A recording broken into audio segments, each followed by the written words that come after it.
Why did you come here? If you came here because your friends are coming, because you got nagged into coming, because your ride isn't leaving so you're stuck here, then you got nothing.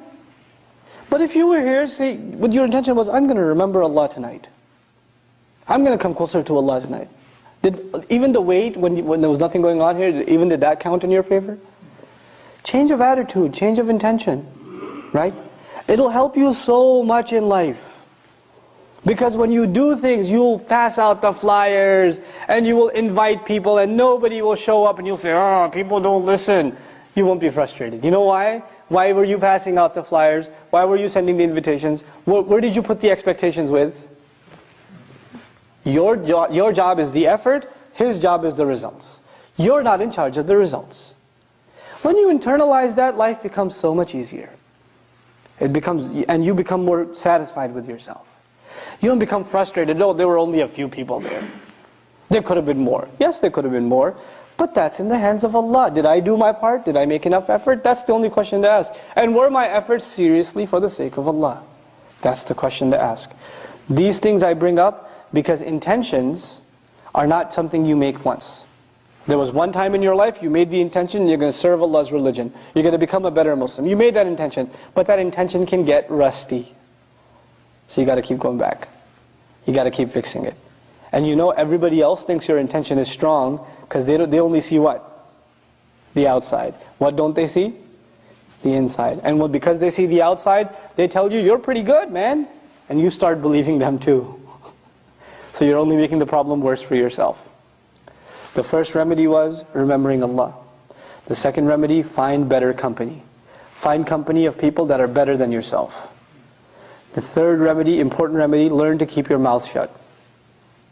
Learn to keep your mouth shut. If you see something really bad, find a humble way of giving advice to a Muslim.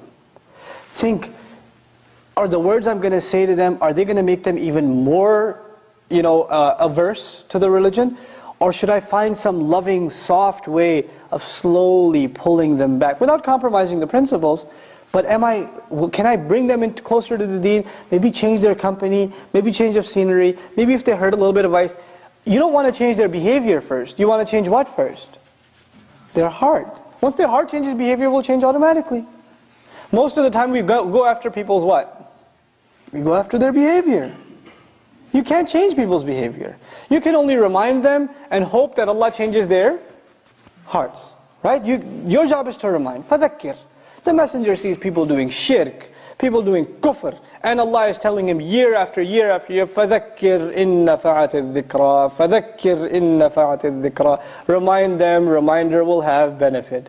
The man sallallahu alayhi wasallam is doing da'wah to the same bunch of really bad people for 10 years, and Allah keeps telling him, remind, it's going to have benefit. Remind, it's going to have benefit. You remind someone, it doesn't have benefit, you know what you say? I reminded him, he didn't listen.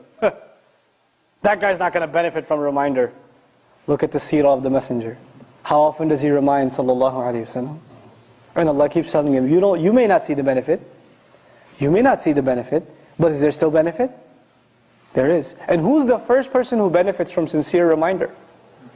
The one who gives the reminder. Who is it benefiting first? You yourself. Because you are accepting that the words are coming from you, but the effect will come from where? From Allah Azza wa Jal. And if your words didn't have any effect, then maybe there was something wrong with who? You. Your first reaction shouldn't be there's something wrong with him. He didn't listen to me. That's not your first reaction. You know the Messenger ﷺ, and this is the last comment I'll make, when he gave da'wah to the people and they didn't accept, one of the thoughts that crept into the Messenger's mind was, maybe I'm not doing my job right. Maybe I could have said it better. And Allah Azza wa Jal reminds him, no, you're doing your job right. You're doing what you're supposed to do. You just keep warning, you just keep reminding. Don't worry about the results, just keep doing what you're supposed to do. Do what you're supposed to do. Along these lines, the last ayat that came to mind, I should share it with you because it's important in this issue, inshallah ta'ala. 2 ayat, one from Shura, one from Surah Shura, Surah number 42, and another ayah in which the Messenger is given advice in Surah Al-Imran. So 2 ayat. In Surah Shura, وَمَا تَفَرَّقُوا إِلَّا مِن بَعْدِ مَا جَاءَهُمُ الْعِلْمُ بَغْيًا بَيْنَهُمْ. They didn't disagree with each other until after knowledge came. They didn't disagree with each other until after knowledge came. So who's disagreeing now? Knowledgeable people. Knowledgeable in what? Knowledgeable in what? Science, physics, chemistry, biology. What are they knowledgeable in? The religion. Knowledgeable in the book. Knowledgeable in the sunnah. And what are they doing after that knowledge? Falling into disagreement. Why? Allah gives the reason to بَغْيًا بَيْنَهُمْ, out of an urge to dominate over each other. They had this urge, they want to feel superior, and what's their weapon by which they feel superior? Knowledge of the religion. They turned that into a means by which they can inflate their ego. SubhanAllah. What a horrible crime. And it's that ayah where Allah Azza wa Jal, by the end, He says, وَلَوْلَا كَلِمَةٌ سَبَقَتْ مِنْ رَبِّكَ إِلَىٰ أَجَلٍ مُسَمَّى لَقُضِيَ بَيْنَهُمْ.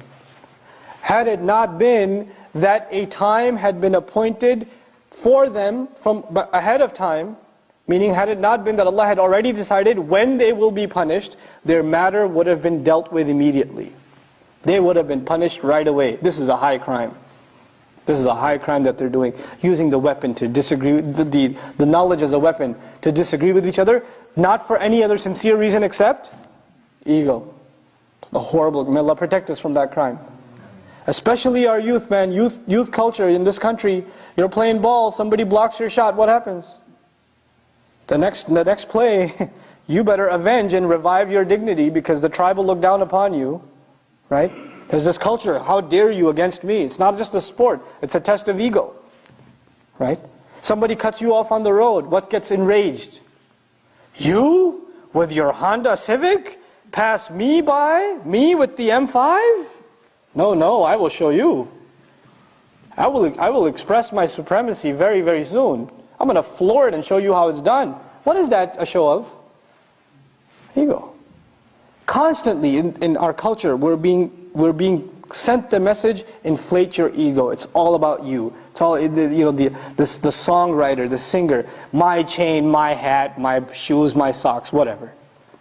All about me, me, me. You can't touch me. You can't look at me. You can't look at me in the eye. I'm going to do this to you. Then I'm going to do that to you. What's this about?